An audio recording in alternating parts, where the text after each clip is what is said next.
சொற்ப பணத்துக்கு விற்று அதே நிலம் இன்னைக்கு இன்னொரு கைக்கு வந்த போது அவன் வேலை பார்த்த போது அதை கொஞ்சம் ஆராய்ச்சி செஞ்சது, கொஞ்சம் பிரயாசப்பட்டதன் விளைவு இன்னைக்கு பில்லிங்க. ஆனால் அதே இது கொஞ்சம் வருஷத்துக்கு முன்னாடி இன்னொருத்தன் கையில் இருந்துச்சு. அவன் ஓட்டாண்டி, அவன் பயன்படுத்த தெரியாதவன், கையாள தெரியாதவன், பண்படுத்த தெரியாதவன், ரிஸ்க் அடிச்சு கொஞ்சம் பிரயாசப்பட்டிருந்தான்னா இந்த லைஃப் அவனுக்கு வர வேண்டியதை இப்போ இன்னொருத்தங்க அனுபவிக்கிறான். இது நிறையா நேரங்களில் கிறிஸ்தவங்க அப்படி தான் இருக்காங்க.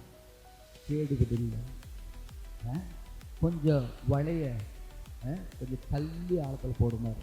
தேடுக்கு தெரியாதா எந்தெந்த ஸ்பீஷலில் எந்தெந்த மீன் எங்கெங்கே கிடைக்கணும்? அவன் சொன்னான், உன் வார்த்தையின்படி நான் போகிறேன். இதுதான் முக்கியம். கிறிஸ்தவ வாழ்க்கையில் ஒரு பெருக்கம், ஒரு முன்னேற்றம் அடைவதற்கு ஒரே ஒரு கீழ்ப்படிதல். ஆண்டவரே, ராமுழுது பிரயாசத்துக்கு ஒன்றும் ஆகப்பட எனக்கு தெரியும். எந்தெந்த சீசனில் எங்கெங்கே எந்தெந்த ஆழத்துக்குள்ள என்னென்ன மீன் கிடைக்கணும் எனக்கு தெரியும். ஆயினும் நீ சொன்ன வார்த்தையின்படி நான் போடுகிறேன். போட்டதன் விளைவு 2 படகு அமிழத்தக்க விதத்தை, வலைகள் கிளியத்தக்க விதத்தில். இந்த பிளஸிங் வேணுமா?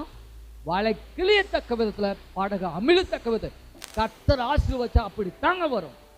தேவன் வார்த்தைக்கு கீழ்ப்படுகிற மனுஷன் நீங்க இருப்பீங்கன்னா நிச்சயமா சொல்றேன், இந்த ஒரு வாழ்க்கையை கொடுக்க தான் கிறிஸ்து வந்தார். தன் சொந்த குமாரனை பாராமல் அவரையே நமக்காய் தந்தவர். அவரோடு கூட மற்ற எல்லாவற்றையும் அருளாதிருப்பது எப்படி? ஜஸ்ட் படகு கொடுத்து கொஞ்ச நேரம் இந்த ராஜ்யத்தின் வசனத்தை விதைக்க படகு கொடுத்தனுடைய பேதுரு நிலையை வச்சார்.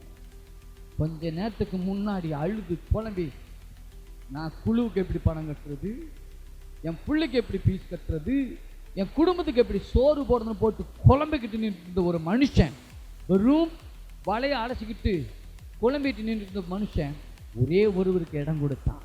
அந்த ஒருவருக்கு படகு கொடுத்தான். அந்த ஒருவர் ராஜ்யத்தின் சுவிசேஷன் விதைப்பதற்கு படகை யூஸ் பண்ணுறவர் தேவன். அவன் கொடுத்ததன் விளைவை இப்போ அவர் வெறுமையாக கொடுக்க விரும்பலை. இப்போ நீ வெறும் படகை எங்கே கொடுத்தல, இந்த வசனம் விதைக்க கொடுத்தல. இப்போ நான் சொல்கிறேன், வலையை கொஞ்சம் ஆழத்தில் வலது பக்கம் போடும். விளைவு வலை கிளிய 2 படகு அமிலம். இதுதான் தேவன் ஒரு மனுஷனை ஆசீர்வதித்தார் என்று சொன்னான். தேவன் ஒரு மனுஷன் வார்த்தைக்கு கீழ்ப்படிந்தார் சொன்னார். இந்த ஒரு வாழ்வை நிச்சயம் அவனால் அனுபவிக்க முடியும். இப்படிப்பட்ட ஒரு வாழ்க்கையை கொடுக்கத்தான் கிறிஸ்து வந்தார். ஆமென். விரும்புறீங்களா?